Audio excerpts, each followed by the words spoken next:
لقاء باسم يوسف كان رائع جدا. كان في فكرتين واضحتين وكتير حلوين، حابة أذكر لكم إياها. أول فكرة تهجير الأوروبي والعالمي لليهود والاضطهاد اللي تعرضوا له، وكيف هلأ أنهم عم يطبقوا هذا الاضطهاد على فلسطين. والنقطة الثانية هو ليش نحن غزة ما رح يهجروهم على سيناء. النقطتين شرحهم بطريقة كتير علمية بكتير وثائق دامغة، وحتى أنه المذيع وقف آخر شيء وقال ما بعرف.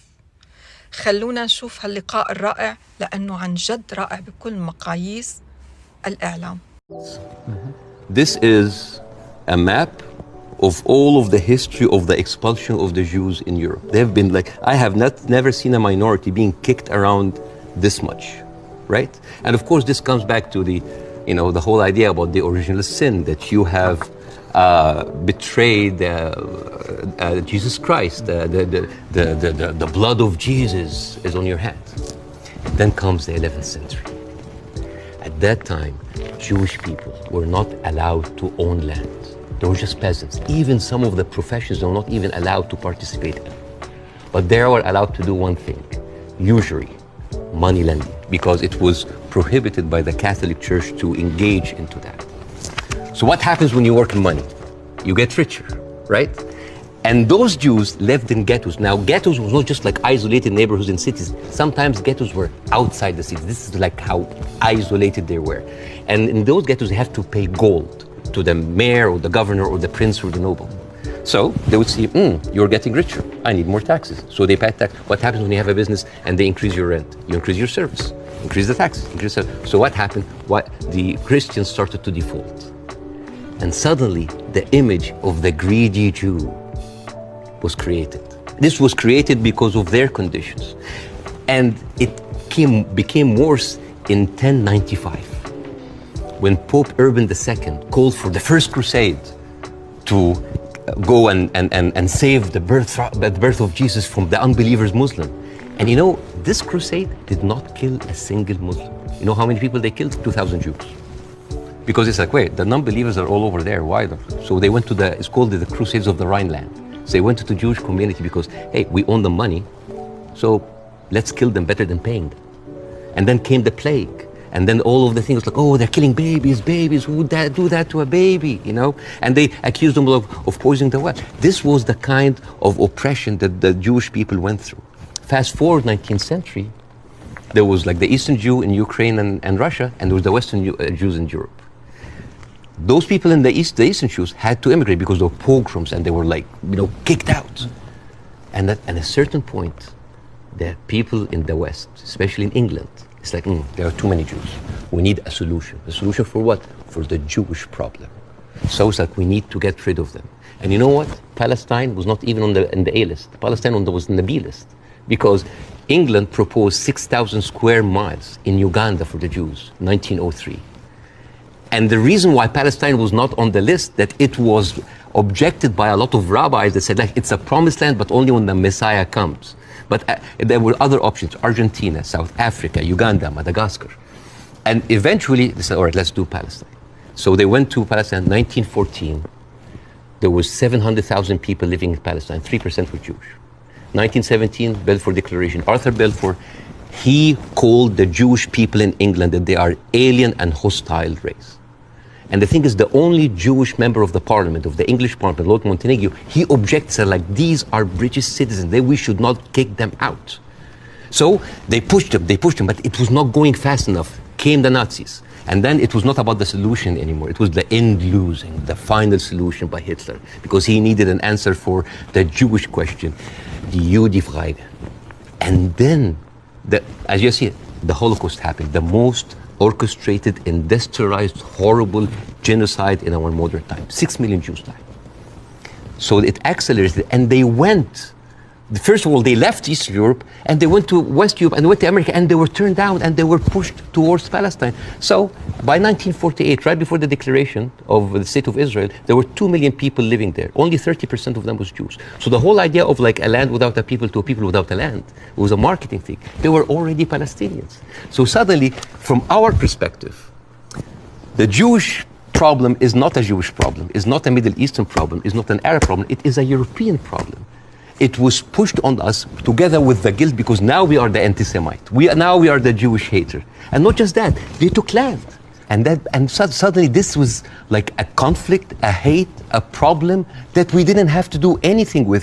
This was basically pushed on us by the Europeans. You see, this is why it is important to say that. And I'm not saying that just like, oh, let's wipe out the state of Israel, let's like push them in the sea. No, but it's important when you talk about a conflict, that you talk about the root causes. Right? No, there was like a vibrant Palestinian culture happening over there. And right now they are erasing this culture. Suddenly I'm thinking of like Israeli feta cheese, Israeli hummus. Oh, that's an insult. Israeli hummus. Come on. I mean, take the land, but leave the hummus, man. I mean, come on. I mean, that's not fair. You are someone who's always spoken against culture, cancel culture.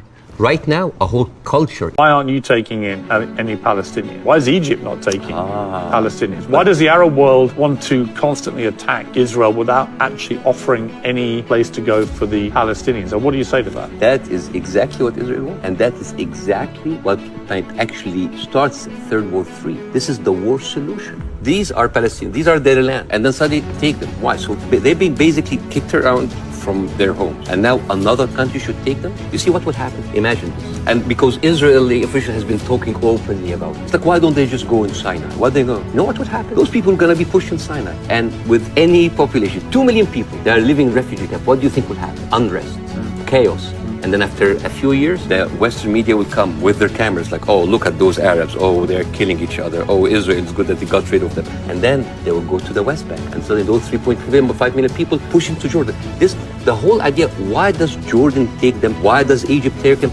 The same question. Europe has 44 countries. Why don't they take Israel? America has 50 states. Why don't they give them Florida? I mean, we seem to complain about Florida the whole time. Why don't they just like give Israel? The whole idea was like, oh, you're Arabs, you're all the same. No.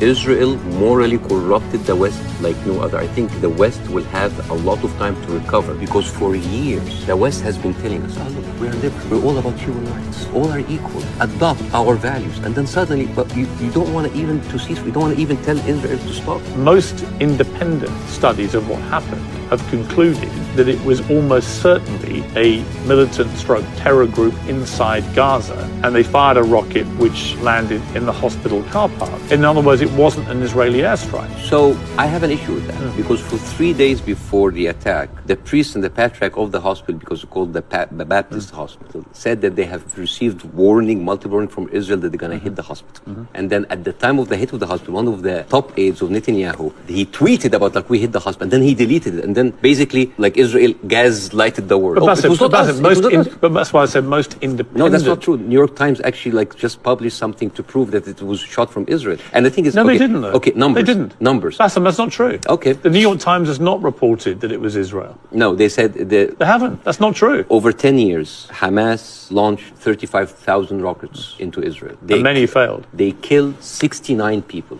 And 25% military, only part of them were civilians. So over 10 years of 35,000 rockets, they killed 69. But in one strike, you want to tell me that these glorified firecrackers caused that kind of damage? Yes, it looks like they did, yeah.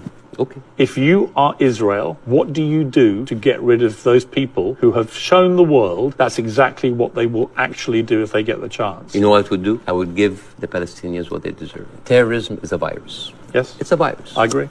If a patient with a flu came to you and you're a doctor, how can you treat that patient? How do you treat as a doctor? How do you do? Well, you're the doctor. You give them nutrition, fluids, and rest. So the immunity of the body gets rid of the virus on its own. If I received that patient with a flu and I took a sledgehammer, it's like, why are you not getting better? Do you think that patient will get better? No.